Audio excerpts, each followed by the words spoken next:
Konnichi! What's up mga madlang tao? Si Skitchy nga pala to and welcome sa aking YouTube channel. And ngayon, maglalaro tayo ng Minecraft sa ating kauna-unahang ever YouTube video.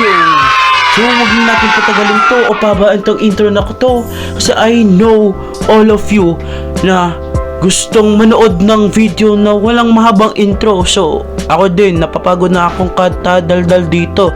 Nabubulan na rin ako. Inubusan ako ng Daddy, chill. So yung goal natin ngayon is maghanap ng lugar kung saan natin itatayo yung base natin. And of course, mag-gather ng mga materyales para makasurvive tayo sa first night. So basically, hardcore na hindi kasi naka-survival. What? Bro, what are you talking about, man? Nag-craft na ako ng mga gamit katulad ng crafting table at nag-gather na din ako ng cobblestone para i-upgrade yung tools ko into stone tools. At dahan-dahan na akong naglakad patungo sa nakikita kong baka na sa distance. Para saan? Of course, para sa pagkain na kakainin natin.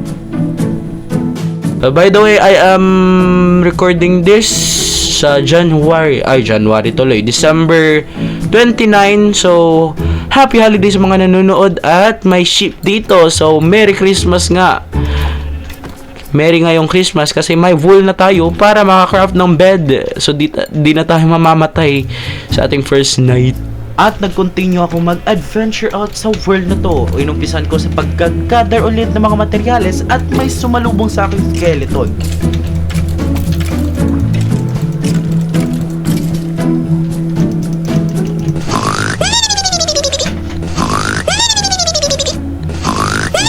Matapos matulog, bumalik na naman ako sa pag-gather ng mga materyales. Kinuha ko yung coal at nag-continue na ako mag-gather ng pagkain. At may ginawa akong kasyungaan dito na muntika na ako mamatay. Lala kasi. Kala ko kasi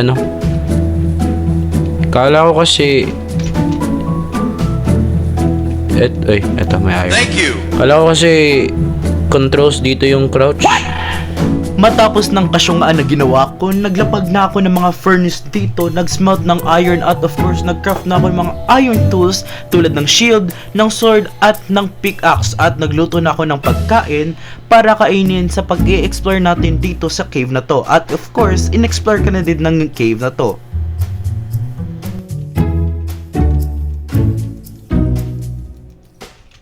Nakawalhak ata dito yung skeleton kasi nakita niya ako habang nasa malayo pa ako. At kaya yun, pinagtulungan ako dito pero mabuti na lang tinamaan ng araw yung zombie dito. Kaya nag 1v1 sila at nag 1v1 din kami sa kakosa nilang zombie.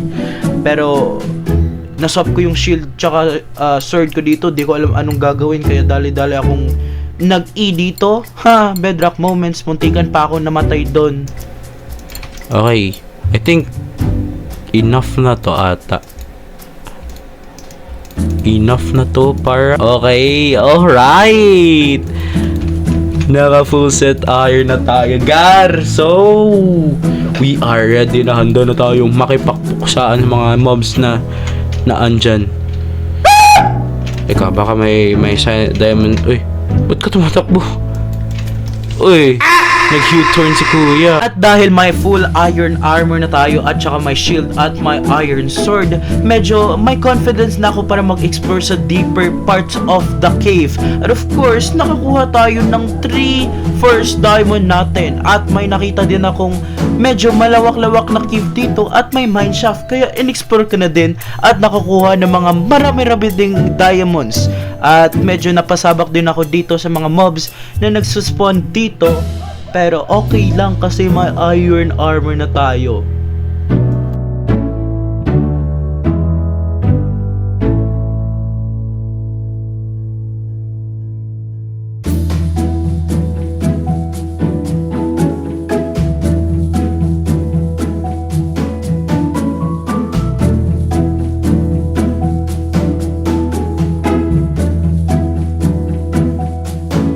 At syempre, nag-decide na ako mag-craft ng diamond tools tulad ng diamond pickaxe, helmet, at saka boots dito for extra protection. At of course, para mapapadali yung pagmimina natin ng mga deep slate ores. Dahil medyo matagal-tagal yung pagmimina ng deep slate ores gamit yung iron pickaxe na dala natin kanina.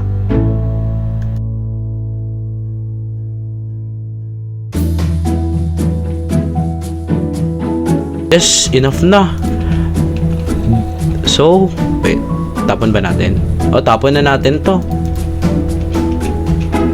And with that,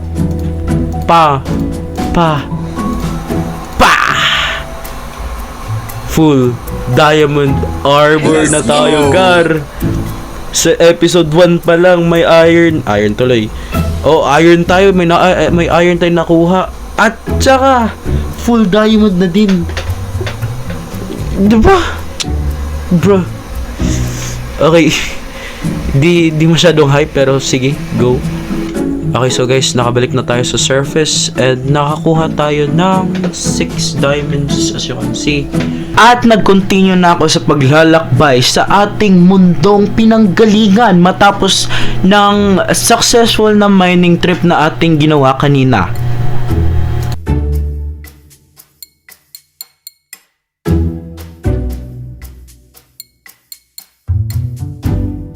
At dito parang may milagro nangyari kasi paghampas ko sa bakanes na yon, sinabi ko sa sarili ko, village ba yan? Oo, village yan sa distance. Kaya dahan-dahan ako naglakad patungo sa village na yan para i-loot yung village at para kumuha ng mga loot na posibleng maganda na gamitin natin.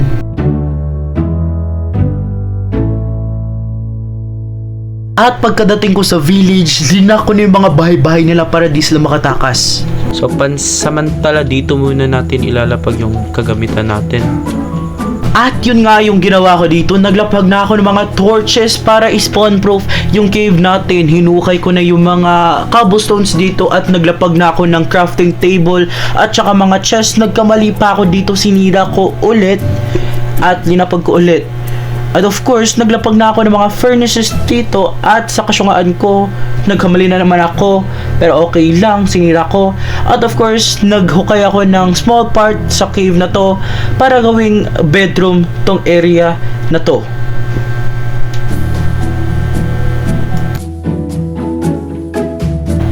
Dito naglapag na ako sa mga bamboos na kinuha ko kanina sa spawn at nagcraft na ako ng enchanting table para gamitin in the future. And of course, nagcraft din ako dito ng bucket. Yun, gets nyo yun.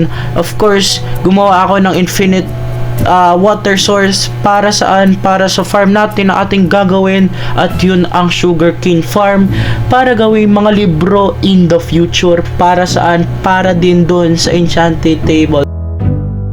At dito naman, nagcraft na ako ng iron hoe para gawing tool o para gawing pang-gather ng mga hay bale na nasa village as you can see in this clip.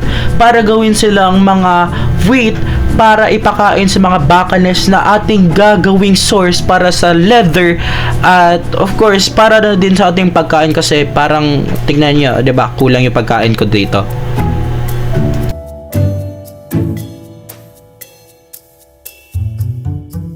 Matapos ang wheat gathering na yun, naglure na ako ng mga bakanes, of course, dito sa aking cow farm na hindi ko ipapakita kung paano ko ginawa. At of course, pagkatapos ng pagpasok nila, pinakain ko na sila para mag-breed at kinulong ko na sila. Pagkatapos nun, naghukay na ako dito sa harap ng ating cave para naman medyo flat yung area sa ating harapan para siguro buildan ng mga future builds sa harap.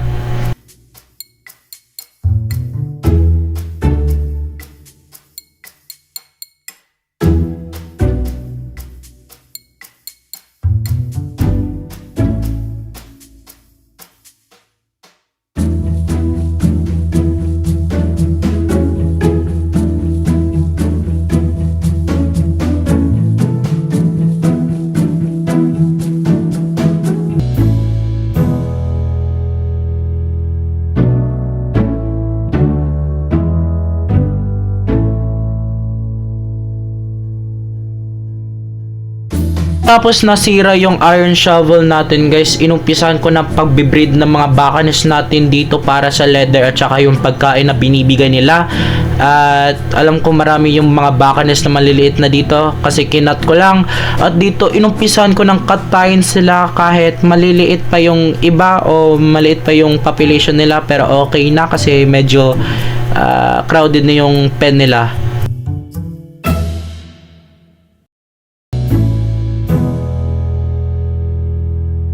At dito, ginawa ko na yung paper at saka libro at nagcraft na din ako ng bookshelf at nag-okay na ako ng area dito para sa ating enchanting area o enchanting room na ating gagawin sa world na to.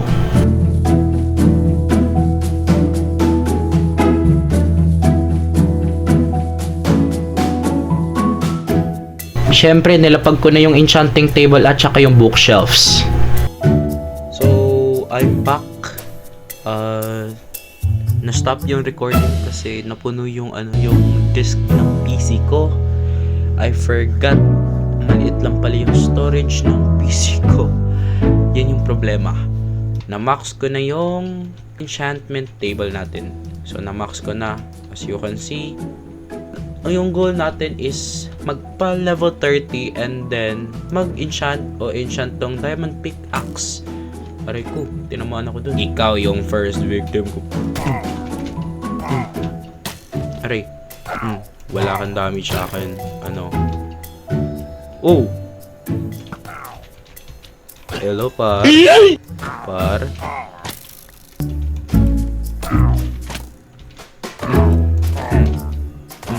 Inumpisan ko sa pag-raid ng Pillagers Outpost na to na malapit sa base ko sa village ko at nakakuha ko ng decent loot katulad ng crossbow na to at may goat horn na apaka-ewan pakinggan.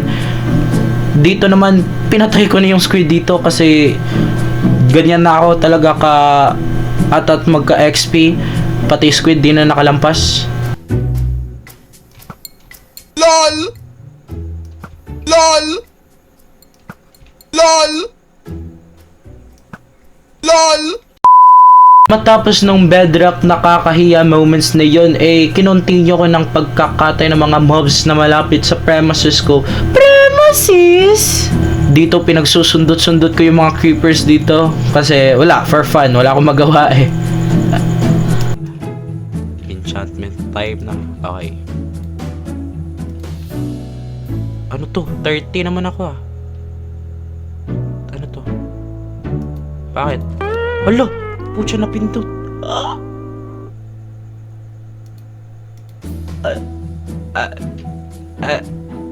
Okay, my fortune. Okay guys, dito ko muna i-end tong episode na to. May misclick na enchant, which is maganda din naman. Efficiency 2, unbreaking 2, tas fortune 1. May potential, pero still yung hinahanap ko is fortune 3. Tas maganda din yung efficiency 4 ata yun yung nakita ko, pero okay na din to. So yeah, yun lang para sa episode na to. I hope y'all enjoyed. Sana mag-subscribe kayo, supportan niyo ako, like the video, and Merry Christmas, Happy Holidays, and advance Happy New Year sa mga nanonood if meron man. So maraming salamat mga madlang tao. Sinisipod ako. Sorry. Okay, so paalam muna guys. Bye-bye. Say bye, bye. Bye.